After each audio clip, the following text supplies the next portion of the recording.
Hi అండి. ఇవి మా అత్తయ్య గారి ఇంటి దగ్గర మొక్కలండి.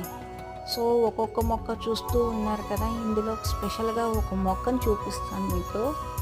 అదేం లేదండి, ఆ మొక్క పసుపు మొక్క. పసుపు మొక్క అంటే ఏంటి అర్థం కాలేదా? మన పసుపు కొమ్ములు ఉంటాయి కదా, ఆ పసుపు కొమ్ముల మొక్క అన్నమాట ఇది. ఆ లోపల చిన్న చిన్నవి కనిపిస్తున్నాయి కదా, ఇవి అప్పటికప్పుడు తీసి చక్కగా పచ్చి పచ్చి పసుపు పులుసు కింద పెట్టుకుంటే చాలా బాగుంటుంది. హెల్త్ కూడా మంచిగా ఉంటుంది. యాంటీబయాటిక్స్ వేసుకోకుండా ఇది బాగా పనిచేస్తుంది.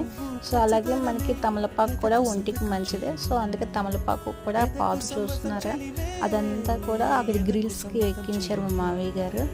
సో యస్, మీరు పచ్చి పసుపు పులుసు ట్రై చేయండి, మన హెల్త్ని కాపాడుతుంది.